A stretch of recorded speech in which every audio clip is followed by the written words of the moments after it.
Welcome, everyone. Thank you for joining us for our third in a four-part series specifically for and created by internal medicine faculty and leadership here in Phoenix.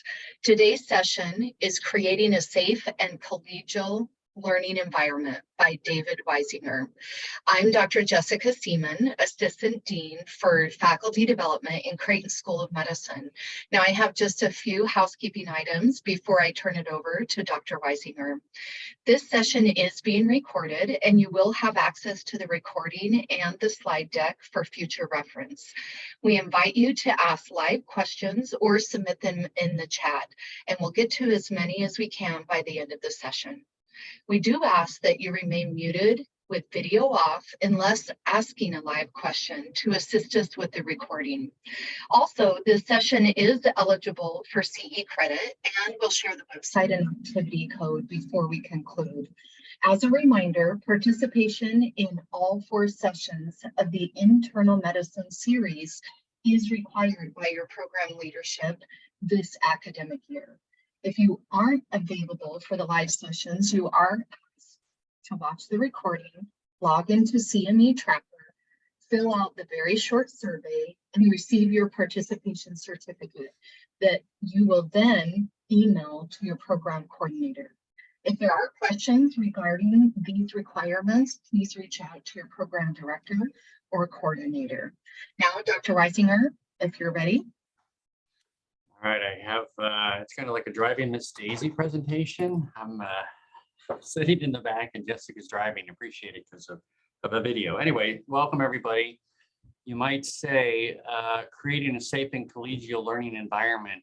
Isn't that what we do? Well, as Jessica kind of pointed out and Jaya has told us before as well, based on the survey, our learners felt there were some challenges that we present with regards to not uniformly and consistently perhaps creating a safe and collegial learning environment in their eyes. And I think as I kind of researched this a little bit and kind of did some reflection, I think as always we can do a little bit better. So I'm going to kind of go into it. There's certainly a short version of this, which can be, most people would probably understand what it would take to do this, but because we aren't doing it, I went a little deeper.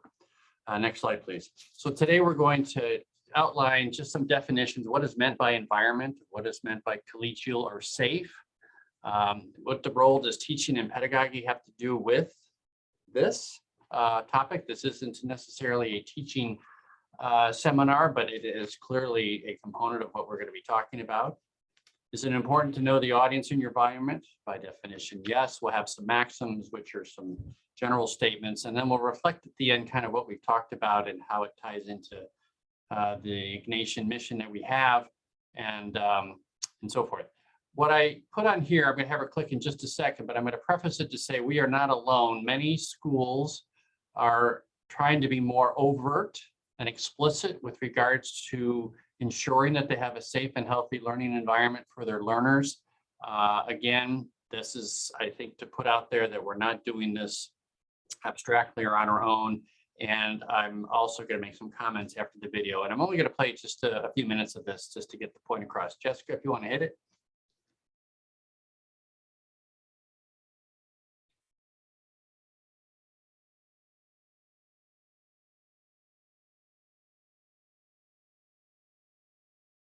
David, can you see the video? I do not. Okay, let me stop and I will grab it. Yeah. Here we go. Okay. Thank you. Okay.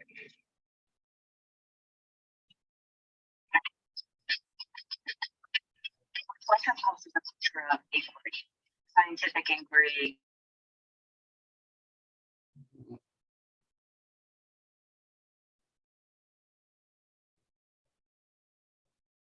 May not work. Too bad. Safe and healthy learning environment is an environment in which faculty and students both feel at ease and welcome to explore a wide range of ideas about practice of medicine. It is for a person that is full of exploring. There were no students.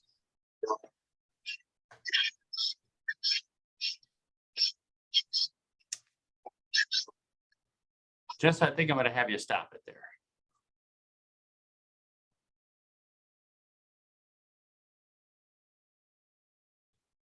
Maybe not enough bandwidth to actually have it work. I don't know, but I'll comment on it here in the next slide. Were you not able to hear it? It was Did you hear it? Because it was breaking up for me. I couldn't hear hardly a thing.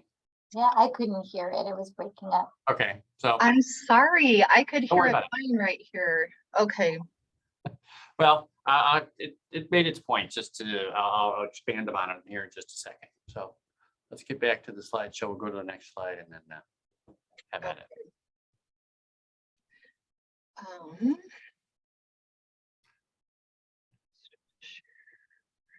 That's why I was turning it over to you, because I knew I would mess it up. So well, I didn't do a better job. I'm yep, sorry. it's all good. It's all good. All right, so we'll go to the next slide. The point I'm going to make on this video, though, was it was a very professionally done video. It really had the different faculty coming from different angles, all trying to ensure that it was clear that the Northwestern University faculty are very supportive of the residents, making sure they have a safe and healthy environment, that there's resources available, that they really have a zero tolerance for not having that be present, and trying to impress upon those who view the video that this is very important to them. And that's why we're here today as well. But words are cheap, and ultimately at the end of the day, the learners have to feel as though we're putting our money where our mouth is, and that's where surveys come in. And the hope is that our next resident end of the year survey for the ACGME reflects that. So that's really why we're here. There are resources available through the Alliance, which I've put these up on board, and if you have access to the program later, you can tap on these and get a sense as to what we have available. Again, it is there to be read, to hopefully be adhered to, but again, the proof is in the pudding as you go down the pike. So we'll go on to the next slide there. And I wanted to go back to some of the definitions, which sound really kind of straightforward, but I'm going to put them in the context of what it is we do on a day-to-day basis. So the environment is the surroundings or condition which a person and others operate. But the point I want to make here is that the environment to which the learners want to feel safe and supported and have this collegial relationship is anywhere you're with them, right? So it could be in your office where you're meeting with them. It could be on the floor. It could be in the clinic. It could be in the patient's room. The environment can be very fluid and does not have to be in what you would think is a traditional teaching environment, because every time you're with the house officers, that is a environment as part of the program. Safe should be straightforward, but they're safe, both physically feeling safe. You're like, oh my gosh, how can somebody not physically feel safe when they're learning here? Well, we'll talk about that here in a second, but just from an infection control perspective, from dealing with patients who may be violent to dealing with hostile staff or hostile family members, safety is very important and should never be dismissed, and we should not in any way, shape, or form put our house staff at risk unduly. And then, of course, there's psychological safety, which I'll talk about a bit more. Next. So again, safety is very important, and even to the point of where you stand. In other words, if you're with learners or a learner, where you stand, how you stand physically can matter in terms of relative safety. And you say, well, what can you possibly mean by that? But some people are physically imposing. Some people are very assertive in their posture. They don't even know it. So being aware of how it is you may portend yourself to somebody is very important and part of the safety awareness and experience. And then psychological safety, I'll get to in a second. Next. So obviously we want to make sure people are prepared physically. Obviously COVID was a dramatic example of that, but we have people who have contact precautions, people with respiratory illnesses, et cetera, et cetera. So physical safety really matters. And perhaps at any of our facilities, whether it's at St. Joe's or with Valley Wise, perhaps a bit more so in Valley Wise, just because as an underserved population dealing with court-ordered patients who are chronically mentally ill can be quite agitated and difficult to manage. Safety is very, very important to be aware of, so don't take it casually. Next, creating a safe learning space. And this you can take right out of any teacher with schooling or school-age kids. You want to define the rules and expectations. You want to follow a daily routine that allows safety to kind of come embedded into our routine, how we do our activities on a daily basis. Be consistent. and create a sense of belonging will also, again, give people a feeling of safety and security, which should not be assumed. Next. And psychologically safe, you want to make sure that people are comfortable in the setting they're in, not just physically, but psychologically. They feel as though they're supported by the team, you're being respectful to them, and you want to make sure that they feel as though they're not in an overtly exposed situation where they're afraid to speak up and participate. Next. That environment needs to be welcoming. You have to build trust. And that, when put into place, really does allow the potential for cultivating more self-esteem and more self-efficacy, which is really what we're trying to do with our learners who come in with varying degrees of self-esteem and self-efficacy.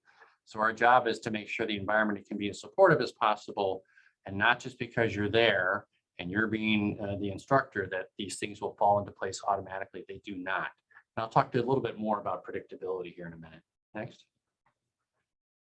A little bit repetitive. I do want to make a point, though, that it is important when you're with learners, as part of the psychological safety piece, is to have them feel that so they can speak freely, and that it's important that the team that you're with, whether it's a team of 1 or a team of 8 or 10, that if people are not listening, your job as leader is to make sure that they are listening, to give respect to who it is that's speaking, as one of the learners in particular. So again, your job, your obligation is to encourage that safe environment where everybody is equal and participating equally as much as possible. Next. So collegiality, what does collegiality mean? Well, you can see the definition there, and it's a relationship between colleagues. The key point I wanted to make here is that the learners are your health professional colleagues, right? So they may not be at the level of a faculty, whether it's junior or senior, they're a third year, they're a first year, they're a student, but they are health professional colleagues. And it's very important that they feel as though you view them as such, all right? That superior subordinate relationship exists, it does, but it doesn't have to exist to the point where it's inhibiting people from participating as a colleague. That's really, really psychologically important. And to make that take place better is to overtly respect each other in the group. And with that collegial approach, if you want that person to perform well, they should do so not because of fear of punishment or penalty, but because they feel responsible. They feel as though they matter to the team. As I've always tell people, everybody, your patients, your workers, your family, everybody on the planet as a human being wants to matter. You know, they want to be loved. I'm not going to get into that detail here, but at the end of the day, people want to know that they matter. Everybody. Okay, next. So who are we dealing with? Well, at least for a short time going forward, we're dealing with what is, at least from an anthropologic perspective, academically known as millennials. People have heard of millennials. I cannot see all your faces to see your reaction to the term millennial, but I will say that at times it's viewed in a pejorative way. Classically defined for those born between 1981 and 1996, although that's kind of fluid. It's not as though you were born in 1980, you're no longer a millennial. And they're children of baby boomers and the early Gen Xers. As you know, or may have heard last night with the elections, believe it or not, there was a Gen Z fella elected to the Congress from Florida, which was kind of interesting. Was 25 years old, ironically enough. So this generation's grown up in the internet age, very comfortable, very fluid with social media, with the use of the internet, the EMR, et cetera, probably better than some of us, certainly better than me, not that that matters. And that is important to know, that that is entwined, that's part of their life. Millennials sometimes looked upon as the generation me. And you have to ask yourself, is that how you look at them? You cannot tell me with a straight face that you've never thought to yourself, this generation is potentially selfish. They're not, but it's out there. Work-life balance is a key component to that belief system of this generation, not selectively, but it is. And is that such a bad thing? It often, again, is looked upon kind of in a pejorative fashion by others. And this generation has financial challenges that are different than certainly I had growing up in terms of how education was paid for, the cost of living, et cetera. And that weighs on them for sure. So again, know who it is you're working with. Some of the background can help you maybe relate to them better. That's the hope. Next. All right, so this is kind of a corny slide, but you know, what's life without some corny slides? Literally everything exemplified in these four folks. Next.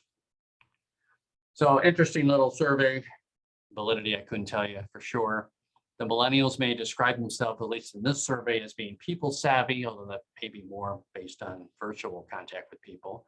If describe themselves as hardworking, and they're loyal to their employers. This one caught my eye because the human resources professionals felt a little different. Loyal to their employer was only 1%. They're very tech savvy, but maybe not as people savvy. So again, generational perspective, because I suspect the HR professionals are not millennials in this case, right? Okay, next slide. Pedagogy and teaching, I put in there just from a definitional perspective. Teaching is actually what it is you do as an active effort to try to encourage learning by your learners. Pedagogy is really just the method, how it is we do what we do. Next slide. So from an Ignatian perspective, really the intent is to develop learners or put together a model that helps learners develop a sense of competence, conscience, and compassion. In other words, it's beyond just the rote physiology, pathology, anatomy, the nuts and bolts, as I call it in medicine, as it were. We're really trying to get people to kind of tap into how to be a little deeper in their understanding of working with their patients and in the topic that you're trying to teach them. That's actually very important. It's Ignatian, as it were, but to me, it's just general. Okay, next. So part of what can help learners be more safe and more participatory is to be careful how it is you correct them. You have a tremendous power in your role as a faculty to frame the learner's mistakes into a learning opportunity. Paint mistakes in a positive light to continue ongoing participation. Phrases such as, you know, that actually makes some sense. Not exactly maybe what I was looking for, but you're definitely on the right track. Something to encourage them to continue look a little bit deeper. Do you remember? I certainly remember being quote unquote shot down, and that was a thing. People used to be very blunt, almost kind of prided the fact that they would be taking down learners who are giving incorrect answers. Humility, humor, and sarcasm are not necessarily interchangeable. It's not as though they can't be a component of trying to meld the relationship with your learners, right? Because, you know, a little humility certainly is very helpful. Humor, sarcasm is different. I'm going to give you an example that I had on me. A few years back when I kind of made a point talking about renal disease and how the kidney obviously had mechanisms in place to try to ensure perfusion, right? The kidney was interested in being perfused. When presented in a low flow state, there'd be stimulation of jugular apparatus, the renin-angiotensin, et cetera, et cetera. And I kind of was being snarky, unfortunately, to kind of comment that the kidney was selfish, kind of like a selfish American, always just wanting to be the center of the limelight and so forth. And I'm not sure why I was saying that, but I kind of did. And I did this a few times, and one of the students pulled me aside actually after rounds and says, you know, why are you referring to the kidney as a selfish Americans? Americans aren't selfish. Was very direct and blunt about that. And I didn't want to engage in commentary about the roots of where I was coming from with this. And I realized that I had kind of just overstepped my bounds and really meant to say that the point was to relay to people that the kidney physiologically was going to do what it does at the detriment perhaps of the heart or the brain, just to ensure perfusion of itself. And that I really was out of line by trying to be a little snarky. So that was a lesson on me, and I appreciated that. Anyway, and interesting interactions rather than interrogation. So again, we don't have to be pimping. Pimping is a definite no-no. There is no place for pimping, in my opinion. Next. So, okay, not to try to jump on the American theme here, but it is about you, the faculty. You are the key piece in all of this. So don't act like you want to be there, be there. If you do not want to do this and you do not want to put the effort into doing this with learners, then don't. Now, I'm going to be very honest with you. We have some members of our department of medicine, which has about 65 or 70 people in it, that are frank about not wanting to have interactions much with the learners, and I put them in clinical situations where they don't. And that's fine. I appreciate them as clinicians. They don't want to be engaged, and that's fine. I want people who want to teach. Just because you know something doesn't mean you can teach. Remember that they're always watching you, and you should always be watching them. You'd be amazed as to what nonverbal communication is taking place all the time. You may recall hierarchical, intimidating experiences from your past that you thought were character building exercises. They were not. Again, going back to the pimping, the I know what I'm doing, you don't know what you're doing, never question the professor, whatever. That's so old school, it's old school. And you're a leader, but leaders are not bosses. They enlist and guide talents of learners to achieving educational goals. That's true. And people who gain respect as leaders do that. And people can really appreciate and measure the mentoring that they get and the guidance they get from leaders. So again, being in charge, being the boss is not what it's about. You're really trying to enable people to succeed to their best potential. Are they watching you? Yes, they watch how you dress. And yes, I'm going to put it out there, and I'm not going to name any names, but I do not really like when people dress like slobs. I think there's a role to be professional. No, you don't have to wear a tie every day or a dress every day. What I'm saying, though, is your appearance matters. It certainly matters to your patients, and it matters to your learners, because how we look is how we look.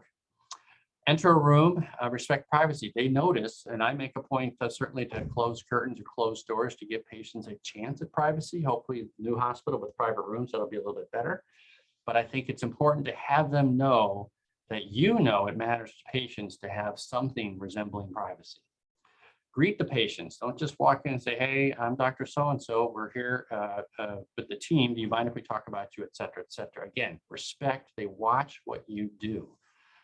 Speak with an acknowledged staff, whether it's the nursing staff, the radiology techs, the environmental services people, whatever. Again, a collegial, safe environment is an all-inclusive, not just for the medical staff, but it's an all-inclusive environment you're trying to create. And this one sounds weird, but I often perform non-physician duties. I throw stuff away, I pick stuff off the ground. I had one actually just Monday when I was rounding. And I picked up some gloves. You know how those gloves fall out of the box? They dropped by the room there. I see that all the time, drives me nuts. And I pick it up as I go, and they're like, why are you picking it up? I said, why can't I pick it up? There's nothing unique about a certain person has to pick up stuff around the hospital. So show some respect to the environment. All right, next. Imposter syndrome. This is something you're going to have to kind of get over as you hopefully progress in the world of teaching. Interesting book by Brookfield, which I have a reference on at the end. You know, we kind of run the risk of exposing ourselves as imposters, and thus we may not ask questions or provide input because we don't want others to think we don't belong. And that happens even as people get older and older. There's times when, do I really deserve to be doing this? Why are they respecting me as much as they are? That degree of self-doubt, of course, can be detrimental and impede people's development. But to be very frank, if you look at people in any aspect of society who are highly successful, often there is a degree of self-doubt that pushes them harder and harder to be better. That's not in of itself a bad thing because it's self-motivating, although it can become pathologic in some people. But it's important to recognize that and tap into it because it'll continue to help you improve, but not disable you in terms of being effective. Again, people need to see you as human, even though you have trouble admitting that you're human at times and make mistakes. And I'll admit sometimes that I forget things on rounds about a patient. And I say, you know what, that's my bad. I forgot that and I shouldn't have. And they're like, okay, he's human, he forgets, let's move on. Errors are always an opportunity to learn, not an opportunity to condemn. Next. Albert Einstein is quoted as saying, everybody is a genius, but if you judge a fish by its ability to climb a tree, it will live its whole life believing that it is stupid.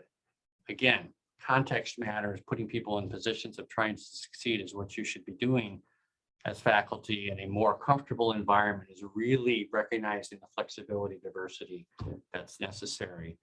It's good to be, in fact, I think it's important to have expectations to be clear. And you can kind of personalize that as well. For example, when I'm rounding, as it were, to try to basically put people at ease and not just have it be a free flow of whatever per se, I try to give some structure, because if you just come to the bedside, you introduce yourself to the patient, say, we're going to talk about you, so forth, and ask one of the learners who's following this patient how they're doing, they can go on 15 different directions because they haven't been guided. They haven't been given the structure to allow them to have some comfort presenting the patient. So I tell them, this is going to be done in a SOAP format. You can tell me subjectively how the patient is doing, objectively, data points, assessment, plan. And then I say, all right, now I kind of get what he's after, and we're going to kind of go through that. So set up some structure and expectations. Don't let them just flail, because they'll think they're failing. Something else I think is very, very important along the lines of structure and respect is, I've had house staff come to me that on certain services, it's quote unquote expected to have notes done by the time rounds start. Why is that? Is that somehow enhancing patient care? Is that for the ease of the faculty so they can basically do their attestations quicker after rounds? Think about it. I also am aware that some staff do not round specifically at certain times, or sometimes are late or even very late. In other words, having the team kind of rotate around, revolve around them. And actually, we should be revolving around the patient's care, which is done a lot by the house staff. So show some respect. Next. Don't show them knowledge, show them concern. Students do not care how much you know until they know how much you care. A lot of power in that, if you think about it. Two types of authority, though, that come with this. One is expert authority, and the other is attractive authority. Expert authority is certainly a demonstration of knowledge. You're prepared, reasonable competence to present the material, engage the residents. That's important. But to me, just as important is to have attractive authority. Are you approachable? Are you amiable? Do they feel as though they are comfortable to be with you, to engage in the learning experience? So obviously both authorities are best put together. And if you find yourself having more of one and less of the other, you need to work on it. That's what you're striving for. You're not there to be their best friend, but you'll be there to be a reasonable, relatable, and professional human. And I think you'll get a lot out of it. Next. For those who like acronyms, I just threw this one in. Relationship, approachable, patience, positive, open, and respect. If I asked anybody, do all those sound reasonable? Everybody in the room would say, of course it does. But to actually do it reliably, you got to pay attention. You got to work at it. Certainly I do. Next. All right. So can't exist in Creighton without the term reflection. So kind of a summary. Ignatian reflection is learners add meaning and understanding to who they are becoming and what actions they will take as a result of what they're learning. In other words, you need to think more deeply than just the facts. Why is it we're doing what we're doing? How does it apply to this particular patient? How do I make this environment such that the learners will get not just factual material out of this, but something emotional and something spiritual, not in a religious way, but just spiritual. Faculty need to build in reflective practice in a safe and collegial environment. So again, if you don't have that, it is very difficult to do this.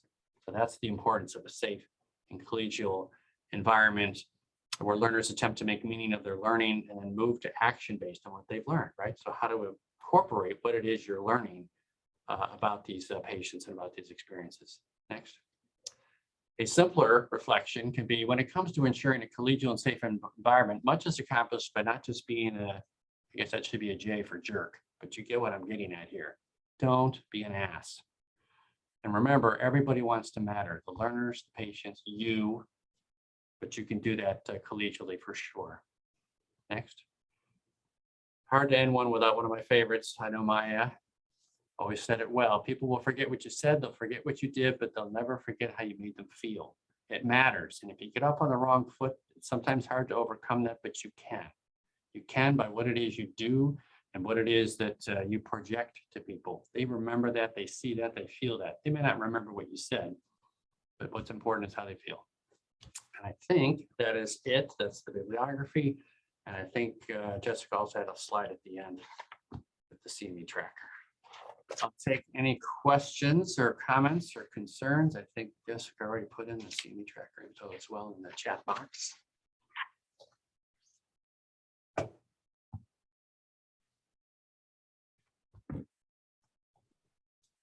Thank you, Yes, Dr. Wisinger. If anybody has questions, you're welcome to unmute. I will also check the chat here to see if we have anything. Jessica, I appreciate the driving. Sorry about the, I got a little over my head with the Northwestern video. It happens, but basically people understand a professionally done video there. They get it. I'm sorry, I couldn't do it No either. worries. I will, I'll put the link in our follow-up email so people Sounds can perfect. get to that. That's perfect. Okay, appreciate everybody's time. That's number 3 of 4 done, and we'll look forward to the next one. Thank you, Dr. Wisinger. You make Always. the most mundane topic interesting. I appreciate that. I'll take that as a compliment, sir. Thanks. It was meant as a compliment. That's right. All right, guys, take care. Bye-bye.